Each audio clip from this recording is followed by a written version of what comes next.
길이 막혔을 때 하나님께 여쭤보는 사람은 많습니다.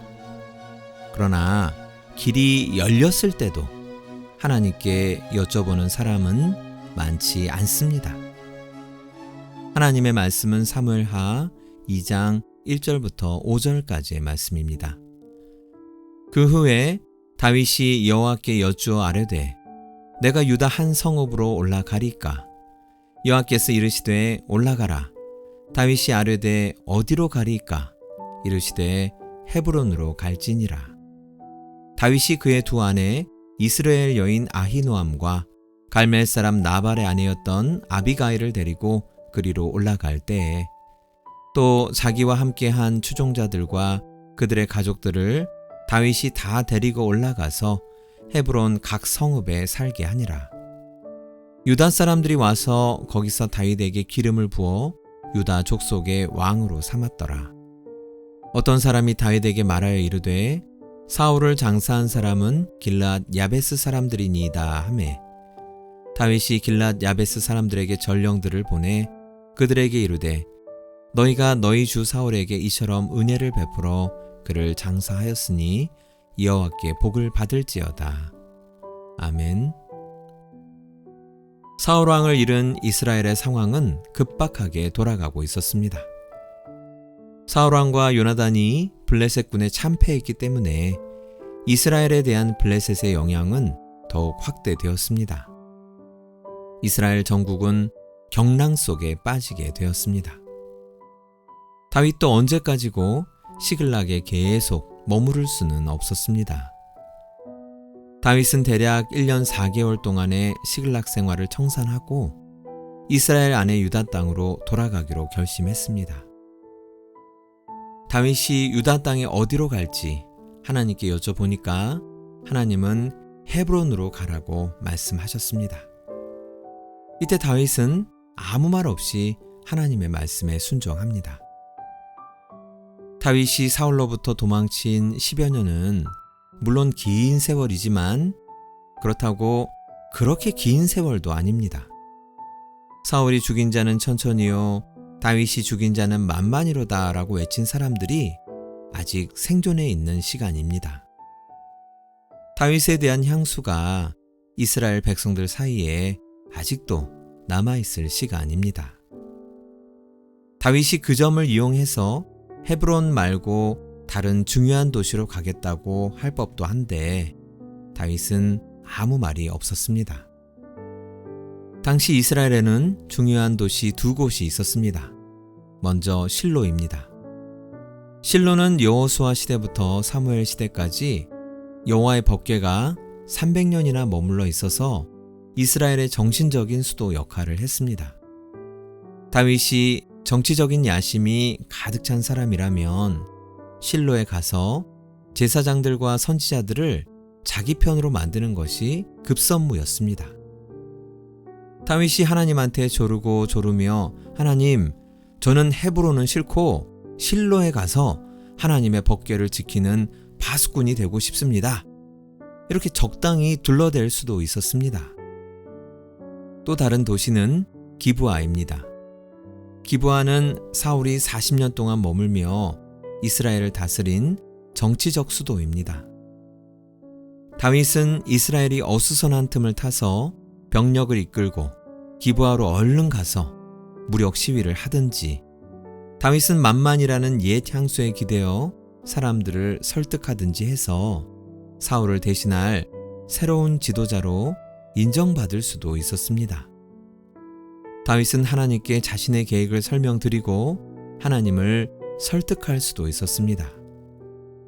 다윗의 뛰어난 재능으로 이렇게 저렇게 자기가 상황을 바꿔보려고 노력할 수도 있었습니다. 그러나 다윗은 하나님께 조르지 않았습니다. 하나님을 설득하지도 않았습니다. 다윗은 그저 아무 말 없이 하나님의 말씀에 순종하여 헤브론으로 갔습니다. 다윗의 마음이 하나님의 마음과 같은 방향을 바라보게 되었기 때문입니다. 다윗에게 순종은 더 이상 억지로 통과해야 하는 시험지가 아닙니다. 하나님의 마음을 알기 때문에 하나님의 길이 다윗의 마음에도 가장 깊은 평안이 됩니다. 다윗의 마음의 소리를 들어볼까요? 시편 139편 7절입니다. 내가 주의 영을 떠나 어디로 가며 주의 앞에서 어디로 피하리까? 그렇습니다. 다윗은 자기가 정해놓은 어떤 특정한 곳으로 가는 것이 더 이상 중요하지 않음을 깨달았습니다. 어디를 가든지 하나님께서 자신과 동행해 주시니까 이곳은 좋고 저곳은 나쁘다고 하는 생각의 틀 자체를 벗어버렸습니다. 다윗에게 가장 중요한 장소는 바로 하나님의 집뿐이었습니다. 그래서 이렇게 고백할 수 있는 것이죠. 내 평생의 선하심과 인자하심이 반드시 나를 따르리니 내가 여호와의 집에 영원히 살리로다. 그러면 하나님은 왜 다윗에게 헤브론으로 가라고 말씀하셨을까요? 헤브론은 이스라엘의 시조라고 할 수 있는 아브라함과 사라, 이삭과 리브가, 야곱과 레아가 묻혀있는 땅입니다. 이스라엘의 마음의 고향이지요. 또한 지리적으로는 동서남북 어디로도 갈 수 있는 이스라엘 남부지역 교통의 요충지입니다. 물이 많아서 농사가 잘 되는 곳이기도 합니다. 그러나 뭐니 해도 하나님께서 다윗을 헤브론으로 인도하시는 이유는 헤브론의 뜻에 나타납니다. 헤브론은 연합, 소통이라는 뜻을 가지고 있습니다.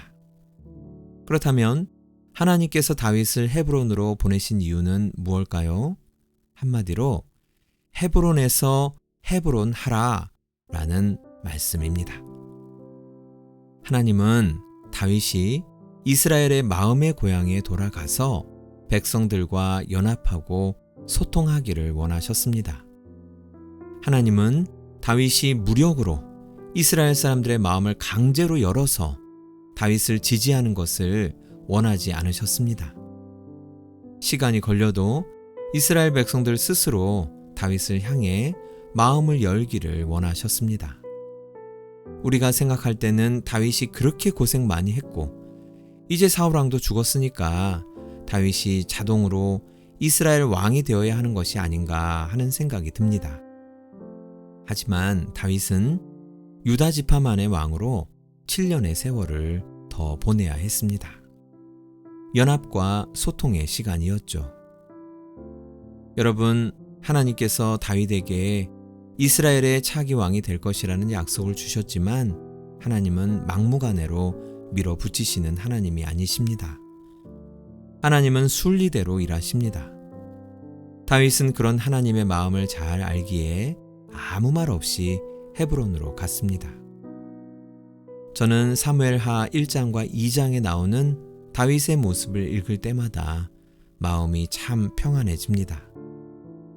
다윗의 마음이 하나님의 마음과 하나가 되었기에 조급해하지도 않고 불안해하지도 않고 그저 하나님과 동행하는 다윗의 모습이 저에게 평안을 줍니다.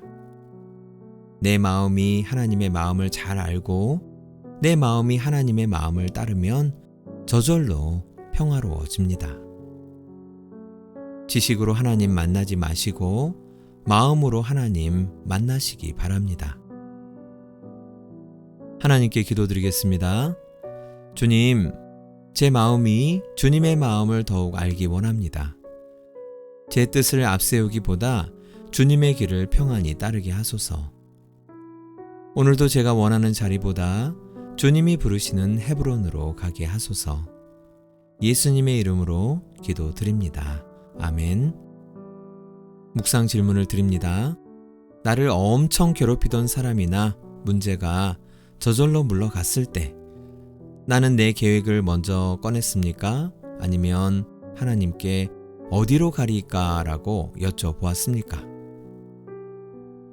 오늘도 하나님의 마음과 같은 방향을 바라보며 평안히 걸어가시기 바랍니다.